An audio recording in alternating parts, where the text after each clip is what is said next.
नमस्कार, स्वागत है आप सभी का। मैं हूं आपके साथ साहिल गुलाटी। चलिए खबरों की शुरुआत करते हैं। जम्मू कश्मीर से इस वक्त की एक बड़ी खबर आ रही है। जम्मू कश्मीर में सुरक्षा बलों को बड़ी कामयाबी हाथ लगी है। अवंतीपोरा जिले में एक तलाशी अभियान के दौरान अल बदेर के 4 आतंकी गिरफ्तार कर लिए गए हैं। बता दें कि उनकी गिरफ्तारी के बाद पूरे इलाके को सील कर तलाशी ली गई है। इस दौरान छिपे हुए हथियार और गोला बारूद भी बरामद कर लिए गए हैं। आपको बता दें कि एक बड़ी जानकारी जो मिल पा रही है उसके अनुसार AK-56 rifle, AK-56 magazine, AK grenade और साथ ही 28 राउंड एम्यूनिशन बरामद किए गए हैं। बता दें कि जम्मू कश्मीर के बारामुल्ला जिले में भी वियनम पाइन करीरी इलाके में गुरुवार सुबह से आतंकी छिपे होने की खबर थी। साथ ही जिनको सुरक्षा बलों ने अभी भी घेर रखा है। जो खबर अभी तक मिल पा रही है सिर्फ एबी स्टार पर, आपको बता दें कि वियनम पाइन करीरी इलाके में जम्मू कश्मीर के बारामुल्ला में अभी भी आतंकियों के छिपे होने की जो खबर है वो यहां पर मिल रही है। और साथ ही जिनको सुरक्षा बलों ने घेर लिया है, इसके बाद आतंकियों और सुरक्षा बलों के बीच मुठभेड़ छिड़ गई। और अभी भी ये जानकारी जम्मू कश्मीर पुलिस से जो मिल पा रही है वो यहां पर आपको हम देते जा रहे हैं। साथ ही साथ बता दें कि अवंतीपुरा में 4 आतंकियों को गिरफ्तार किया गया है और बारामुल्ला इलाके में अभी भी मुठभेड़ जो है वो जारी है सुरक्षा बलों के बीच। और सुरक्षा बलों और आतंकियों के बीच जो मुठभेड़ जारी है उसमें अभी तक जम्मू कश्मीर पुलिस से यही जानकारी मिल पा रही है जो हम आपको दे रहे हैं। और साथ ही साथ आपको बता दें कि सुरक्षा बलों को एक बड़ी सफलता अवंतीपुरा से हाथ लगी है, जहां पर 4 अल बदेर के आतंकियों को अभी तक गिरफ्तार कर लिया गया है। पूरी तरह से इलाके को भी सील कर दिया गया है। चारों आतंकियों के पास गोला बारूद बरामद किए गए हैं। AK-56 राइफल मिली है, AK-56 मैगजीन मिली है, एक हैंड ग्रेनेड और 28 राउंड एम्यूनिशन बरामद किए गए हैं। तो एक बड़ी खबर हम आपको दे रहे हैं जम्मू कश्मीर से, जो सुरक्षा बलों को बड़ी कामयाबी यहां पर मिलती हुई दिख रही है। लेकिन अभी भी बारामुल्ला इलाके में मुठभेड़ जारी है। जो सुरक्षा बल आतंकियों को सुरक्षा बलों ने जो घेर रखा है उस पर एक बड़ा अपडेट हम आपको दे रहे हैं। जम्मू कश्मीर पुलिस ने इस बात की पुष्टि की है।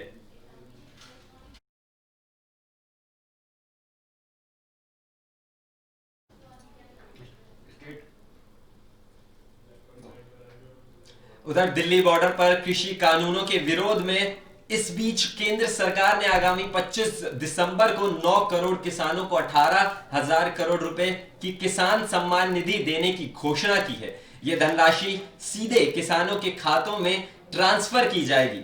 आपको बता दें कि इस धनराशि को सीधे किसानों के खातों में ट्रांसफर किया जाएगा। इस मौके पर प्रधानमंत्री नरेंद्र मोदी विभिन्न राज्यों के किसानों से संवाद भी करेंगे। साथ ही कृषि मंत्री नरेंद्र सिंह तोमर ने पत्रकारों को बताया कि मोदी सरकार किसानों के कल्याण व शक्तिकरण के लिए प्रतिबद्ध है। साथ ही सरकार ने लगातार किसानों की सामाजिक व आर्थिक हालात में सुधार किए हैं और आगे भी यह प्रक्रिया जारी रहेगी। उन्होंने कहा कि प्रधानमंत्री किसान सम्मान निधि भी इसी प्रकार का हिस्सा है। इसी के अंतर्गत पूर्व प्रधानमंत्री अटल बिहारी वाजपेयी जी की सुशासन दिवस 25 दिसंबर को 9 करोड़ किसानों को मात्र 2 घंटे के भीतर 18,000 करोड़ रुपए बैंक खाते में सीधे दिए जाएंगे। आगामी 25 दिसंबर को राष्ट्र व्यापी एक बड़े कार्यक्रम का आयोजन भी किया जाएगा। साथ ही बता दें जिसमें प्रधानमंत्री नरेंद्र मोदी भी शामिल होंगे। ये कार्यक्रम ऑनलाइन होगा और इसमें ब्लॉक स्तर पर किसानों से जोड़ने का प्रयास किया जाएगा। देश भर के प्रत्येक कार्यक्रम में केंद्रीय मंत्रियों साथ ही अधिकारियों की भागीदारी सुनिश्चित की जा रही है। बता दें कि कृषि मंत्री नरेंद्र सिंह तोमर ने हमको बताया है कि इस अवसर पर प्रधानमंत्री 6 राज्यों के 6 किसानों से संवाद भी करेंगे। आपको बता दें कि कृषि बिल को लेकर जो अभी विरोध जारी है लगातार, उस पर दिल्ली में अभी तक कोई फैसला नहीं निकल के आया है। इसके लिए कृषि कानून को लेकर अभी तक जो सवाल बना हुआ है वो एक बड़ा सवाल यही बना हुआ है कि इसका जो अभी तक सॉल्यूशन है वो कब तक निकल के आएगा। साथ ही बता दें कि इसके लिए राज्य सरकारों से नाम भी मांगे गए हैं। उन्होंने बताया कि सुशासन दिवस पर आयोजित होने वाले कार्यक्रम में 2 करोड़ किसान अपना पंजीकरण करा चुके हैं। योजना के तहत 75,000 करोड़ रुपए का बजट प्रावधान होता है। प्रधानमंत्री किसान निधि के अंतर्गत 11 करोड़ 4 लाख किसानों ने पंजीकृत कराया है। इसमें 10 करोड़ 59 लाख किसानों को 96,000 करोड़ रुपए का भुगतान किया गया है। तो एक बड़ी धनराशि जो है वो किसानों के खाते में दी गई है। और बता देंगे शेष किसानों को यह राशि तकनीकी अवस्था प्रशासनिक बाधाओं के कारण नहीं दी जा सकेगी। देश में 14 करोड़ ऐसे भी किसान हैं जो कि इस योजना के पात्र हो सकते हैं। दिल्ली बॉर्डर पर किसान आंदोलन के सवाल पर नरेंद्र सिंह तोमर ने कहा कि किसानों की समस्याओं का समाधान जल्द करा जाएगा। साथ ही सरकार किसी भी चर्चा के लिए तैयार है। कोई भी कानून अथवा नीति किसानों, संगठनों, विशेषज्ञों व अन्य हिताधिकारियों के सुझाव के आधार पर तैयार की जाती है। इसमें निरंतर सुधार होता रहता है। किसान संगठन को सरकार ने प्रस्ताव भेजा है और उनके जवाब के इंतजार में है। किसान संगठन जब भी यहां बातचीत समय का तय करेंगे, हम बातचीत करने के लिए तैयार हैं, जो कि कहना है कृषि मंत्री नरेंद्र सिंह तोमर का।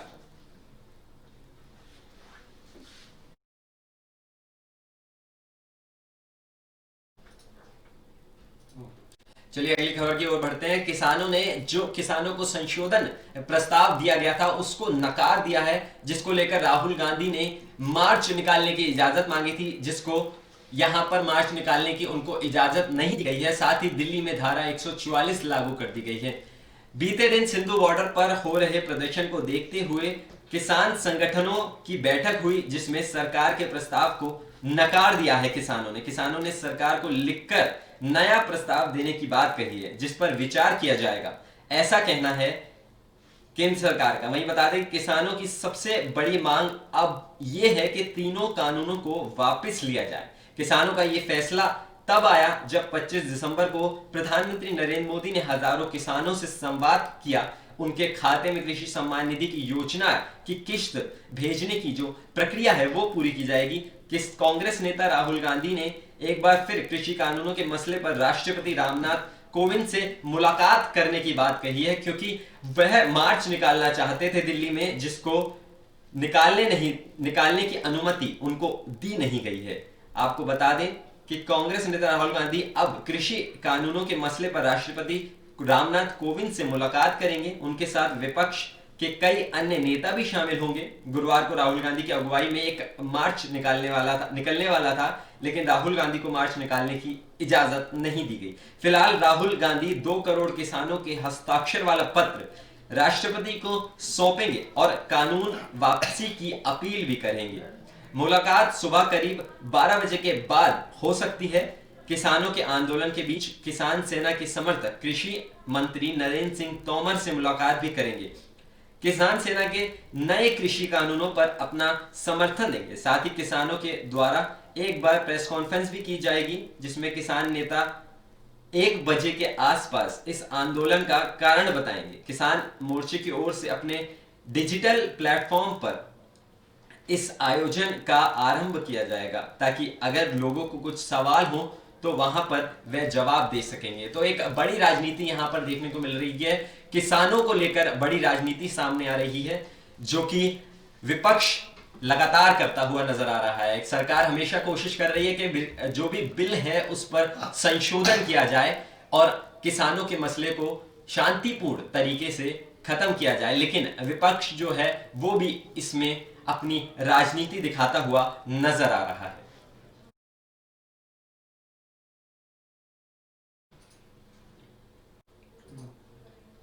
उधर असदुद्दीन ओवैसी एआईएम के जो चीफ हैं वो चुनाव लड़ने की तैयारी में लग चुके हैं। चुनिंदा शहरों में पार्टी करवा रही है उनका सर्वे। बता दें कि असदुद्दीन ओवैसी की पार्टी ऑल इंडिया मजलिस ए इत्तेहाद मुस्लिम अगले साल मध्य प्रदेश में होने वाले निकाय चुनाव को लेकर बड़ी तैयारी करती हुई नजर आ रही है। हालांकि सभी नागरिक निकाय पर चुनावी बिगुल फूकने की बजाय पार्टी इसकी शुरुआत चुनिंदा शहरों में करेगी। बता दें कि पश्चिम बंगाल में भी एआईएमएम के चीफ जो हैं असदुद्दीन ओवैसी, वह अपनी पार्टी को लेकर काफी सक्रिय होते हुए नजर आ रहे हैं। वहीं एआईएमएम के प्रदेश कार्य अध्यक्ष नईम अंसारी का कहना है कि हैदराबाद से पार्टी के पर्यवेक्षक इन दिनों मध्य प्रदेश के अलग अलग इलाकों में इंटरनल सर्वे कर रहे हैं। अभी तक रतलाम, इंदौर, खरगोन, बहानापुर और बहानापुर समेत कई ऐसे इलाके हैं जहां पर सर्वे हो चुका है।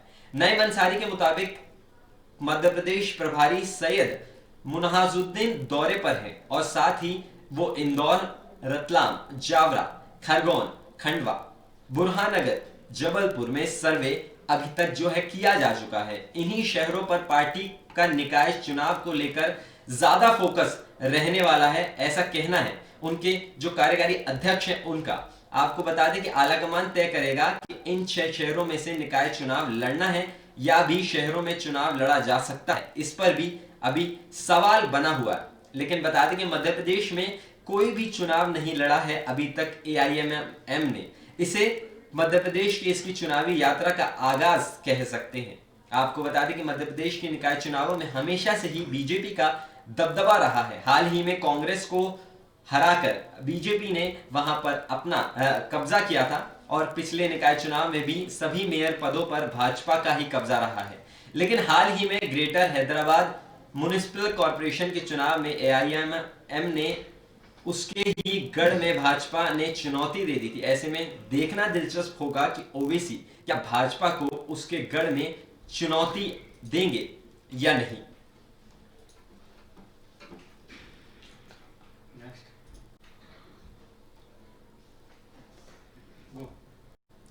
और आप आगे चलते हैं। आपको बता दें कि पश्चिम बंगाल में अगले साल चुनाव होने वाले हैं, जिसकी तैयारी, विधानसभा चुनाव की तैयारी अभी से ही हो चुकी है। राजनीतिक हलचल भी लगातार जारी है। इस बीच प्रधानमंत्री नरेंद्र मोदी ने विश्व भारती यूनिवर्सिटी के शताब्दी समारोह को संबोधित किया है। इस कार्यक्रम में पश्चिम बंगाल के राज्यपाल जगदीप धनखड़ और केंद्रीय शिक्षा मंत्री रमेश पोखरियाल भी मौजूद रहे। बता दें कि पिछले कुछ वक्त से दूसरा मौका है जब प्रधानमंत्री नरेंद्र मोदी पश्चिम बंगाल से जुड़ी किसी भी समस्याओं को किसी भी बड़े कार्यक्रम में शामिल हुए हैं। बता दें कि इससे पहले प्रधानमंत्री मोदी ने बंगाल की दुर्गा पूजा में हिस्सा लिया था। बंगाल में मई 2021 के आसपास चुनाव होना है।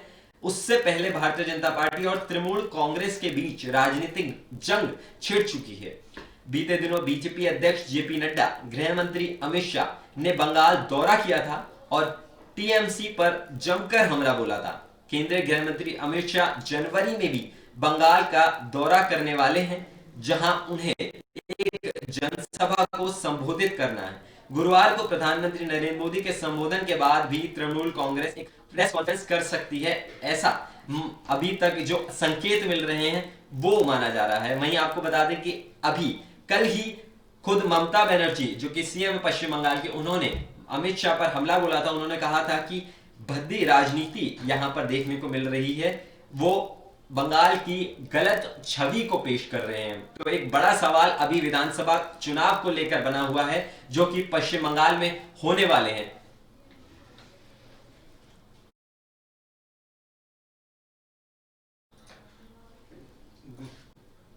इस बीच दिल्ली के मुख्यमंत्री अरविंद केजरीवाल ने एक बड़ा फैसला किया है। 2021 तक हेल्थ कार्ड मिलेगा। सीएम केजरीवाल ने इस एक बैठक के दौरान इस फैसले को लिया है। दिल्ली के मुख्यमंत्री अरविंद केजरीवाल ने स्वास्थ्य विभाग के साथ एक बैठक की, जिसमें उन्होंने काफी हेल्थ कार्ड और हेल्थ हेल्पलाइन को लेकर अधिकारियों के साथ चर्चा की है। आपको बता दें कि विभागीय अधिकारियों ने सीएम को बताया है कि वेंडर का चयन फरवरी 2021 तक कर लिया जाएगा और अगस्त तक इसे लागू भी कर दिया जाएगा। सीएम अरविंद केजरीवाल ने अधिकारियों को यह सुनिश्चित करने के लिए निर्देश जारी किए हैं और कहा है कि हेल्थ कार्ड के टेंडर को जल्द से जल्द अंतिम रूप दिया जाए और फरवरी 2021 तक वेंडर का चयन कर लिया जाए। उन्होंने ये भी सुनिश्चित करने के लिए निर्देश जारी किए हैं कि कार्डों का वितरण जल्द से जल्द शुरू किया जाए। बैठक में अधिकारियों ने HIMS लागू करने और हेल्थ कार्ड जारी करने के प्रोपेगेंडे पर बात करी। इस प्रोजेक्ट के तहत लोगों के स्वास्थ्य के डेटा को एकत्रित करने के लिए वेब पोर्टल, मोबाइल ऐप जैसी सुविधाएं लॉन्च की जाएंगी। बता दें कि दिल्ली सरकार की मंशा है कि जल्द ही अगस्त 2021 तक दिल्ली के सभी सरकारी अस्पतालों में लागू कर दिया जाए। मरीजों की देखभाल की सभी सेवाएं जैसे अस्पताल प्रशासन, बजट या योजना, आपूर्ति श्रृंखला प्रबंधन, बैंक एवं सेवा प्रक्रियाओं को सिस्टम के अंदर लिया जाए। साथ ही ई हेल्थ कार्ड सिस्टम के माध्यम के जरिए किया जाए। आपको बता दें कि एक्सेस के लिए ऑनलाइन उपलब्ध भी हो पाएंगे और साथ ही डोर टू डोर स्थायपन और भौतिक कार्ड वितरण किए जाएंगे। ये पूरा सिस्टम डिजिटल और क्लाउड से आधारित होगा। इससे दिल्ली के लोगों को छत के नीचे भी सभी जानकारियां प्राप्त हो सकेंगी, साथ ही आपातकाल मामलों में भी इसमें मदद मिल सकेगी। आपको बता दें कि HIMS लागू होने के बाद दिल्ली देश का एकमात्र राज्य बन जाएगा जहां क्लाउड आधारित स्वास्थ्य प्रबंधन प्रणाली होगी। और विभागीय अधिकारियों ने बताया है कि HIMS के प्री बीड कॉन्फ्रेंस में करीब 46 कंपनियों ने भाग लिया है, जबकि 37 जो कंपनियां हैं वो अभी दिलचस्पी दिखा रही हैं। साथ ही 25 कंपनियों ने RPF से खरीद की है, जबकि कुछ और कंपनियों ने भी प्रक्रिया शुरू कर दी है। इसके तहत वोटर ID और जनसंख्या रजिस्ट्री के आधार पर दिल्ली के सभी निवासियों को QR कोड आधारित किया जाएगा, जिससे ई कार्ड भी मिल पाएंगे, जिससे प्रत्येक मरीज की जनसंख्या और बुनियादी जो क्लिनिकल जानकारी प्राप्त की जा सकेगी। सभी पात्रों के स्वास्थ्य योजनाओं और कार्यक्रमों में भी ई हेल्थ कार्ड के माध्यम से पूरे परिवार की मैपिंग भी की जा सकेगी। नेबोर्ड सूचना आदान प्रदान के लिए दिल्ली HIMS के साथ एकीकरण किया जाएगा। इस स्कीम को लागू करने के लिए आपको बता दें स्तर पर कॉल सेंटर ऑपरेटर लोगों को कॉल मैसेज भेजेंगे। साथ ही इसको तत्काल से तत्काल उन्होंने कहा है कि लागू कर सकेंगे।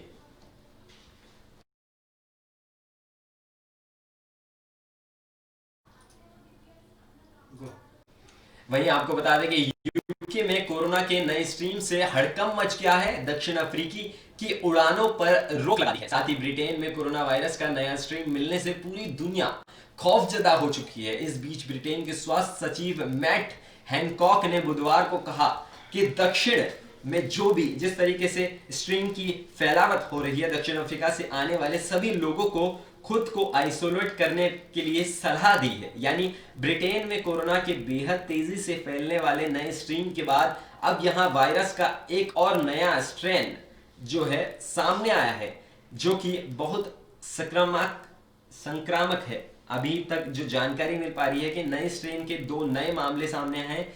मालूम हो कि कोरोना के नए वेरिएंट्स ने ब्रिटेन में जैसे नुकसान पहुंचाया है, वैसे ही यहां दक्षिण अफ्रीका में भी बीमारी की तेजी से फैलाव देखने को मिल सकती है। एक्सपर्ट के मुताबिक शायद इसलिए देश को कोरोना की दूसरी बड़ी लहर का सामना करना पड़ सकता है। कहा तो यह भी गया है कि कोरोना वायरस का नया स्ट्रेन पहले के वायरस के मुकाबले 70% अधिक तेजी से फैलता है। वहीं दक्षिण अफ्रीका के स्वास्थ्य विभाग ने पिछले हफ्ते ही कहा था कि वायरस का नया जेनेटिक म्यूटेंट पाया गया है और हो सकता है कि हाल में संक्रमण की वृद्धि के लिए इसे जिम्मेदार ठहराया जाए। बता दें कि ब्रिटेन ने यह भी ऐलान किया है कि उसे कोविड-19 का नया वेरिएंट मिला है और यह नया स्ट्रेन भी बेहद संक्रामक है। आपको बता दें कि हैनकॉक ने कहा है कि दक्षिण अफ्रीका की प्रभावशाली जीनोमिक क्षमता की बदौलत हमें ब्रिटेन में कोरोना वायरस के एक और नए वेरिएंट के 2 मामले सामने देखने को मिले हैं। उन लोगों से संपर्क में आने की भी इसकी पूरी जानकारी उनको मिली है। उन्होंने पिछले कुछ हफ्तों से दक्षिण अफ्रीका की यात्राओं को भी रोक दिया है। आपको बता दें कि क्रिसमस और न्यू ईयर से पहले ब्रिटेन में पाबंदियां लगा दी गई है, जिसके चलते विपक्ष ने बोरिस जॉनसन सरकार पर निशाना साधा है। लेबर पार्टी ने कहा है कि बोरिस काफी समय से कोरोना महामारी की आड़ में छुप रहे हैं। सरकार को वैज्ञानिक तरीके से पाबंदियां लगानी चाहिए। साथ ही आपको बता दें कि अपनी कमियों को छिपाने के मकसद पर भी पाबंदियां लगानी चाहिए, ये बात उन्होंने कही है।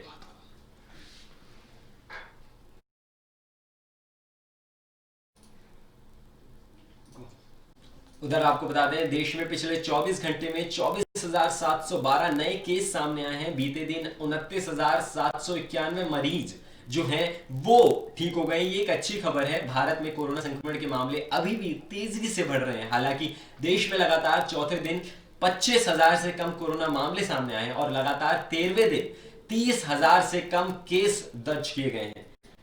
बता दें कि पिछले 24 घंटे में 24,712 नए संक्रमित मरीज अभी तक सामने आए हैं। तो एक अच्छी खबर ये भी रही है कि पिछले 24 घंटे में 29,791 मरीजों के ठीक होने की भी खबर मिल पा रही है। वहीं 312 लोग कोरोना से जिंदगी की जंग हार चुके हैं पिछले 24 घंटे में। अच्छी बात यह है कि 29,791 मरीज ठीक हुए हैं। स्वास्थ्य मंत्रालय के ताजा आंकड़ों के अनुसार भारत में कोरोना के कुल मामले बढ़कर 1,01,00,000 हो गए हैं। इनमें से अब तक 1,46,756 लोगों ने अपनी जान गंवा दी है। कुल एक्टिव केस घटकर 3,000 से कम हो गए हैं। अब तक कुल 96,93,000 लोग कोरोना को मात देकर ठीक हो चुके हैं। आईसीएमआर के मुताबिक 23 दिसंबर तक कोरोना वायरस के कुल 16,56,00,000 कोरोना के सैंपल टेस्ट किए जा चुके हैं, जिनमें से अभी तक जो खबर मिल पा रही है 11 लाख सैंपल कल टेस्ट किए गए हैं, जिसमें देश के पॉजिटिविटी रेट की बात करें तो 7% माना गया है। 33 राज्यों और केंद्र शासित प्रदेशों में कुल वायरस के 20,000 से कम सक्रिय मामले देखने को मिले हैं। कोरोना वायरस के कुल सक्रिय मामलों में 40% मामले केरल और महाराष्ट्र से अभी तक देखने को मिले हैं।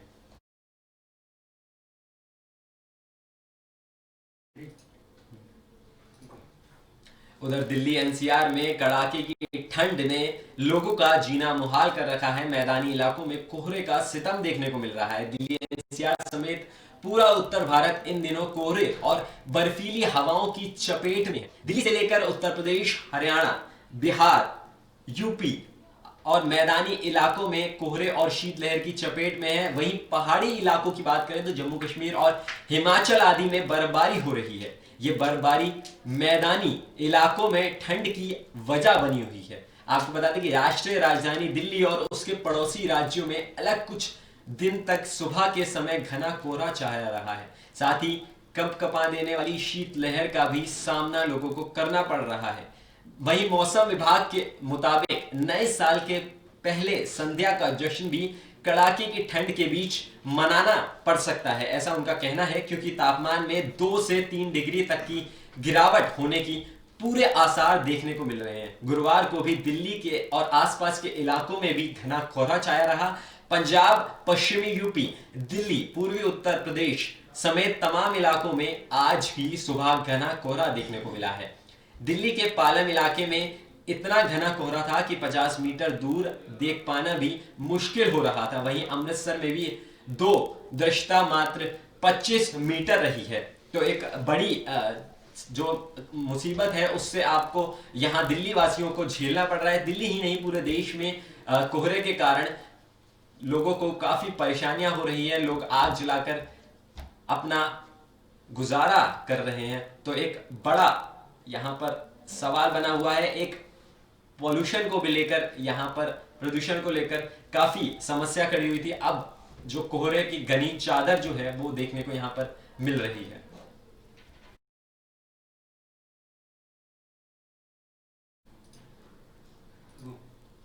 और इसी के साथ इतना ही। आप देखते रहिए एबी स्टार।